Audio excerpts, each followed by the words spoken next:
යකෝ මට පාඩම් කරන්න කිව්වට අහන්නේ නැති හැටි පොතක් අතින් අල්ලන්නේ. හිටපල්ලා අද ඔයගොල්ලෝ දෙන්නව ඉහේ ඉඳන් පට්ට ගහන්න.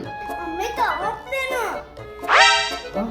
තාත්තා අනේ මගේ පැටව්. What? මෙහෙ එන්න මේ මිදිජ බොන්න මේ පළතුරු කන්න දිවාහාරය සූදානම් කරලා තියෙන්නේ දරුවනේ. එතකොට උණු පැන් රත් කරලා තියෙන්නේ. හොඳට නාගෙන පුස්තකයක් දිග ඇරගෙන බලන්න ඕනේ. හොඳද? ඕවල් වැඩි යන්නේ.